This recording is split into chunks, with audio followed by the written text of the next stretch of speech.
Hello students, good morning. I am Purnima and once again I welcome you to my English class. Now students, I was teaching children clauses, but did you remember in my previous video I thought that before teaching the clauses the knowledge of sentence and phrases and finite verb is necessary to keep. So I think I have given you all that thing in my previous video. But before starting clauses, within 5 minutes I will be revising all the points which we have done. So student, once again I would like to revise three things with you, that is sentence, phrase and finite verb. So children, these three things are very necessary before you study your clause. Okay, so first is sentence. I told you children, a group of words which makes a complete sense, that is known as sentences.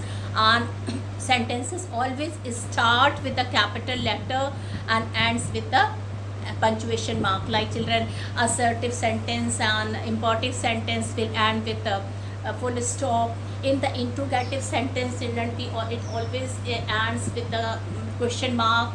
Then children, we are having exclamatory sentence. So many exclamatory sentence can be there at the last of the exclamatory words. So children, sentence is a part of a group of words which makes a complete sense is a sentence. Okay, and students, children, what is a phrase? I also told you phrase is a part of a sentence. What is phrase? Phrase is a part of a sentence. It also makes a sense but not a complete sense. I told you it also makes a sense but not a complete sense. So children, what is the difference between a sentence and a phrase? Children, sentence is a group of words. It has a meaning. That means it has a complete sense, or we can say it's had a meaning, and it always starts with a capital letter and end with a punctuation mark. It can be interrogative marks, it can be full stop, it can be exclamatory marks. While as phrases is a part of a sentence, children. That means what is a phrase? It is a part of sentence. And I think my 30 minutes video was in my previous video. I have explained sentence and phrases whole for 30 minutes. Okay, so just now I'm only revising the main thing, that what is a phrase? It is a part of a sentence. It doesn't have a complete sense. That means it is having only some sense, not a complete sense, but it makes some sense, right? So this is a sentence. Okay, now one more thing I would like to tell you, children, this finite verb. So finite verb is that verb which depends upon the person and the number. Person means, what do you mean by person? Person means first person, singular and plural, that is I and we. Second person, singular and plural, that is you and your. Third person, singular and plural. Okay, that is what to say, that is he, she, it, any name, anything. Okay, so that is a third person, what to say, children, third person singular is very important. A lot of change is there, especially with the verb. What is the verb we are using with the third person singular? If the verb we use with he, she, it, or any name, then we add s and es. That also I told you in my previous video, students and children.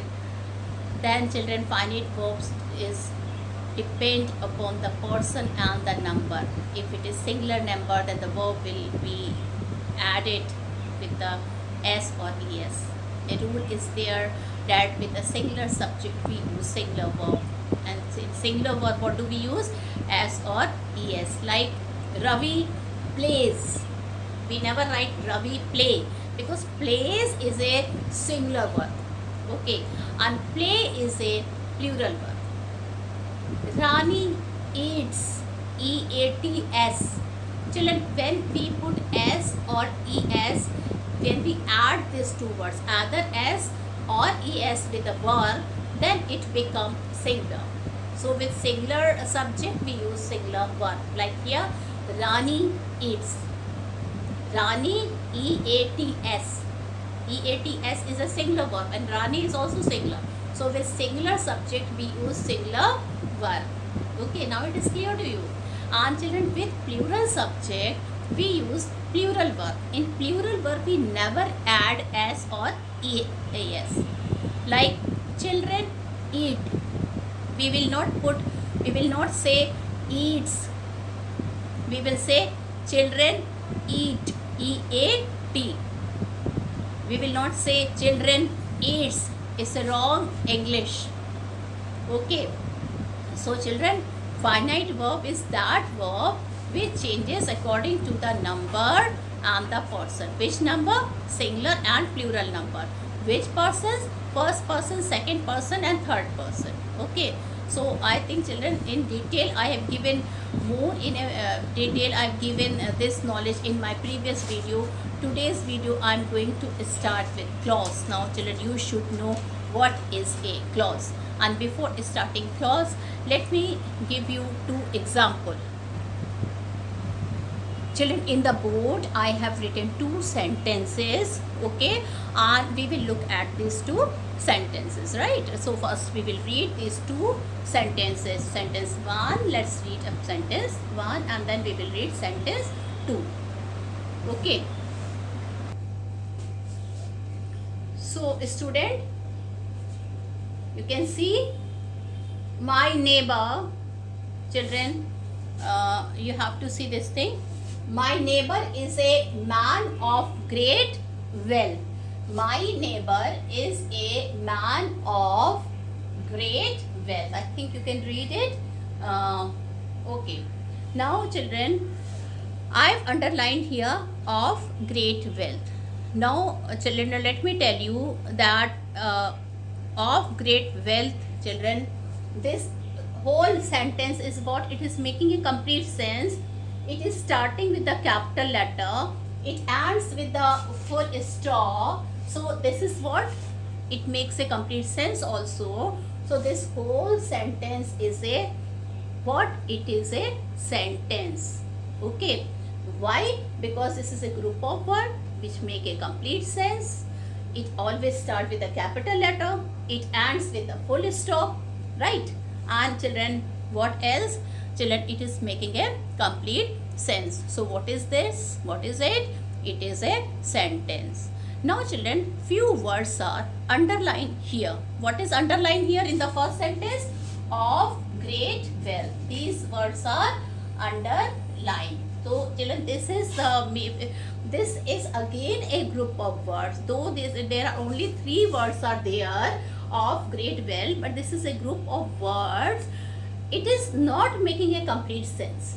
Of great wealth. It is not making a complete sense, but it is making some sense. It is making a partial sense. Okay.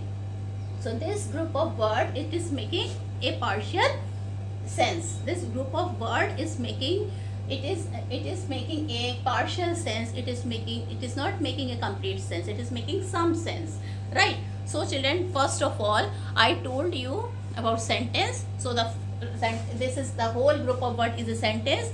Now children, I also told you that a group of word which makes some partial sense, and what is that? That is a phrase. What is that? That is a phrase, student. Okay. And now children, I am coming to the clause. Okay. Now children, before telling you about clause, okay, I would like to tell something that children, phrase is a part of sentence and clause is also a part of sentence. Now please remember this, clause is a part of sentence. Clause is a part of sentence. Okay. And it has a subject. This is very, very important point. Clause is a part of a sentence, like phrase. Children, phrase was also a part of sentence. So clause is also a part of sentence it has a subject and a finite verb. Okay, please let me revise this thing again, and please listen to me very carefully. Now otherwise children you will get confused. Okay, so what is a clause? Clause is a children, clause again is a group of words. It is a part of a sentence. It has a subject and it has a finite verb. Okay, it has a subject. Okay, it is a part of sentence. It has a subject. It has a finite verb. Okay, so now we will read the second sentence. We can, you see I have written the second sentence also. My neighbor is a man. My neighbor is a man who owns great wealth. Now this portion is underlined. And great, children, let me make it more visible to you. I think now you can see it. I have written it in a more with a more dark color. Now I think you can, this is visible to you, isn't it? So my neighbor is a man who owns great wealth. Now children, first of all, if we will see this from, we will read this sentence. My neighbor is a man who owns great wealth. Okay, so children, my neighbor, right? My neighbor is a man who owns a great wealth. This is a group of words. This whole thing is a group of words, and children, this whole thing is making a complete sense also. It is making a complete sense also. Alright, if you will read this sentence, don't you think that it is making a complete sense? Of course it is making a complete sense. My neighbor is a man who owns a great wealth. Okay, so what is this? This is a sentence. Why? Because it is a group of words. It is making a complete sense. It is starting with a capital letter. It ends with a full stop. It ends with a full stop here. Okay, so this is a sentence. Now children, we will read the next part of this sentence only, which is underlined. Who owns great wealth. This is also, let me darken it a bit, then only you can read it.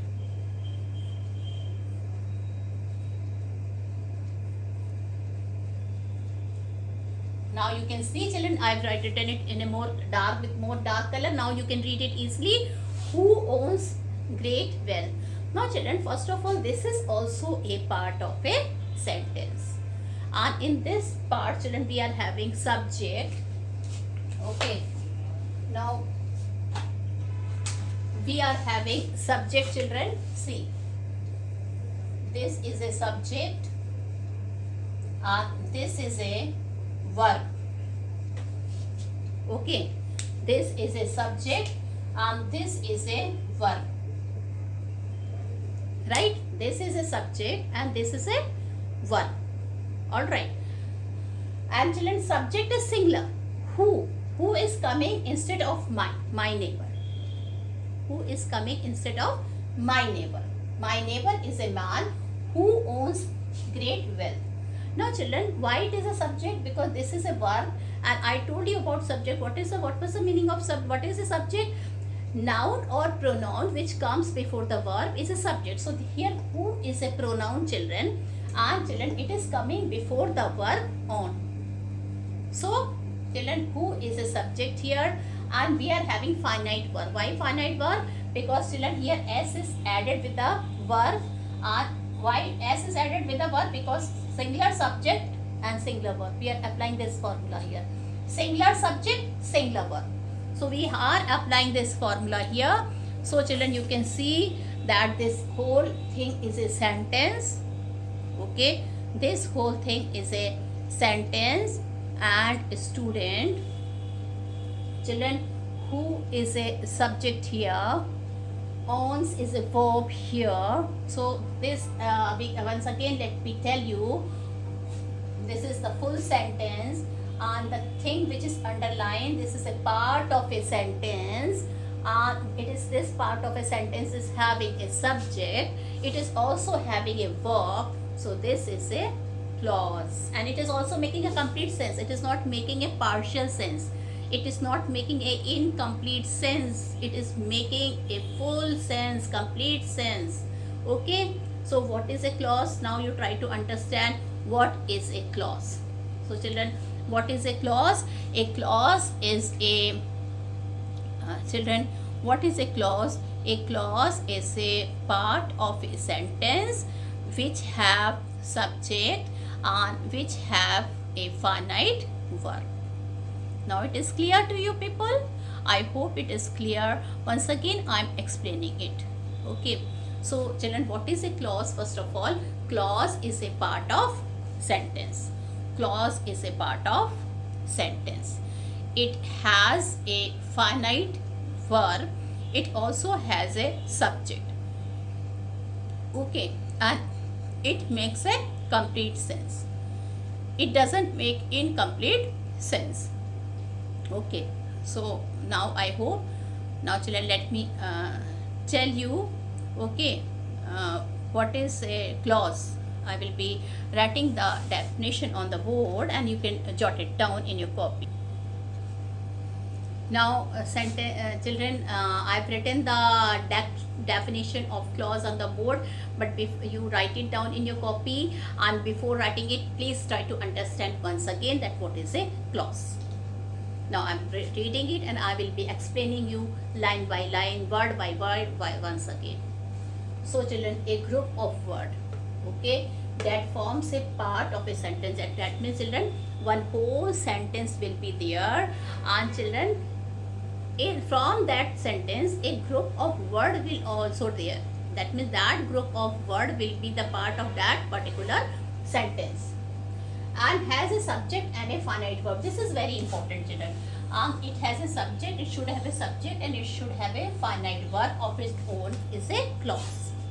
Okay, that means children, what is a clause? Clause is a group of words, okay, and that forms a part of sentence. It is a part of sentence and it should have one subject and one finite verb. I have written a note also, children. You can see I have written a note here. Okay, you also have to note it down, this note. A clause has only one finite verb in it. One finite verb in it. That means a clause should have one finite verb. So I hope I am clear, children.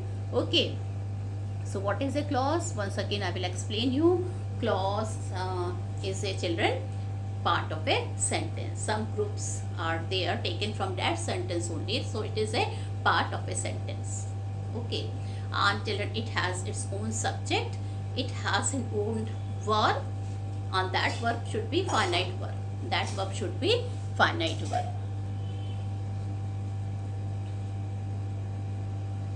So children, I hope you have understood, or you want me to make you understand once more.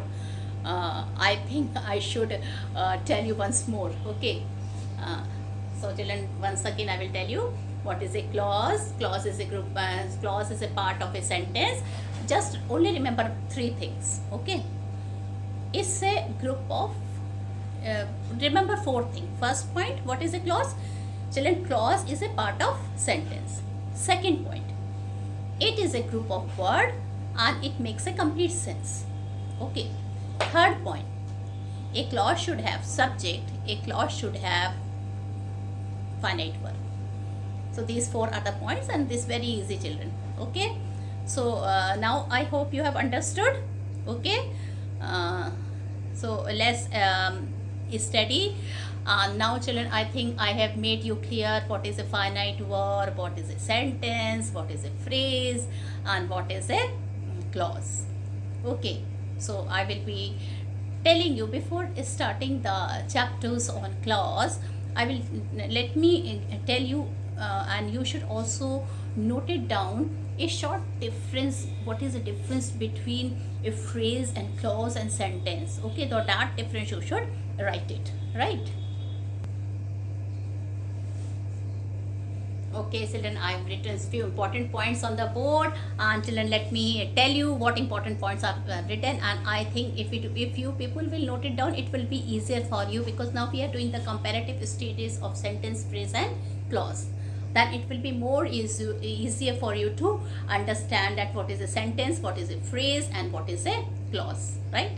So you can see, children, in phrase, children, first of all, sentence and phrase is a part of clause and phrase.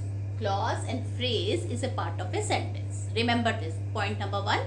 Clause and phrase is a part of a sentence. Point number 2, phrase don't have finite verb, but clause have at least one finite verb, and sentence also it should have at least one finite verb. It can have more than one, but children, it should also have a one finite verb. And children, clause is also a part of a sentence. It should have one finite verb. It should have its subject. Okay. So children, now I think I'm very much clear to you, because if you will see in a very short manner, I have written the differences. Phrase and clause is a part of a sentence. Phrase is having no finite verb. Clause is having one finite verb. Okay. Phrase is having no finite verb. Clause is having one finite verb. Until a sentence is having at least one finite verb. Right? Okay. So now, children, I hope I am very much clear to you. Okay. And one more, children, distinction we should understand clearly. Children, a phrase can never stand of its own. Okay, see, I'm taking the support of a wall. I'm taking the support of a board. I cannot stand of my own. My condition is less like phrase. Okay, now I've understood, and now my condition is like clause. Okay, so phrase can never stand of its own. Children, don't think a phrase is having a leg and it is able to stand. Here I mean to say that phrase is a part of a sentence. Children, it cannot be separated, because if we will separate the phrase, okay, it will never make sense. And children, of course, we all know that a sentence is a group of words which is always stand of its own. It never needs the support of a phrase or a clause. It can be without phrase and a clause. And children, a clause again is a part of a sentence. It may be stand of its own, it may not be stand of its own. Children, if it does, it means that it is also a sentence. Okay, so if it does not, it must be a part of a longer sentence made up of two or more clauses. Children, sometimes clauses can be more than two clauses, and I will be explaining you what is a principal clause and what is a subordinate clause. That is also very important. That is also a part of your syllabus. Okay. Now, children, like phrase, our clause is also, we are having three type of clauses: adjective clause, children, adjective clause, noun clause, and adverb clause. So children, these four type of clauses we are having here. And children, now I will be telling you about adjective clause. So I think clause is clear, phrase is clear, sentence is clear. Now I will be telling you 3 or 4 different type of adjectives, these types of clauses. So first type of clause is adjective clause. Now I will be telling you what is an adjective clause. So children, before explaining adjective clause, I think many of you don't know what is an adjective. Okay, because you don't keep on revising. And grammar is just like mathematics. If you will not revise, you won't be able to understand the next part. Okay, so children, before telling you about adjective clause, let me tell you what is an adjective. I hope many of you know, but many of you are also there who don't know what is an adjective clause. So children, what is an adjective? Adjective is a that word which tells something about noun or which describe noun. Okay, so adjective, what is adjective? Adjective is that part, children, which tells something about noun, which describe noun. Okay, like a tall boy. A tall boy. Tall is an adjective and the noun is here is boy. Okay. Similarly, a pretty girl. Girl is a noun and pretty is an adjective. Children, there is a quantity adjective also. So children, he bought 5 kg onion in my house. He bought 5 kg onions in our house. So 5 kg onion. Onion is a noun. Children, 5 kg, it is describing how much onion. It is describing, it is telling about that noun. So 5 kg is also a adjective. Okay, then children, he is wearing a red shirt. He is wearing a red shirt. A red shirt is a noun. Children, sorry, a shirt is a noun, but here a red is a adjective. It is describing that what is the color of the shirt, right? So I hope now you all know about a noun, adjective. So what is an adjective? Adjective is a part of a, children, adjective is a that word which describe noun. Okay, now I have written 2 sentences, okay, on the board, and first of all we will read and try to understand what are these sentences. Okay, so children, please pay attention now. My first sentence I read, the boy wearing a blue shirt. The boy, okay,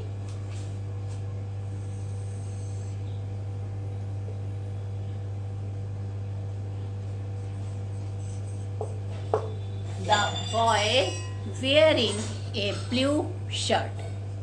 The boy wearing a blue shirt. Okay, so the boy, children, here you can see 2 sentences are written here. The boy wearing a blue shirt. Now children, this is a sentence, the both is a sentence. Okay, but I am focusing more on the words which are underlined. So in the first part, children, wearing a blue shirt. So wearing a blue shirt, children, again it is a group of word, but children, it is making a partial sense. It is making not complete sense. It is making only some sense. So what is this? It is also not having a finite verb. So children, this is a adjective phrase. What is this? This is an adjective phrase. Now children, we will read about the other sentence. Now see properly. The boy who is wearing a blue shirt is my brother. The boy who is wearing a blue shirt is my brother. Now children, first of all, the sentence, the words which are underlined here, children, it is a group of words which is making a sense. Okay, it is a part of sentence. Number 1, these words which is underlined is a part of sentence. Okay, who is wearing a blue shirt. Now, this is a part of sentence. Second thing, children, it is having subject. What is the subject here? Who.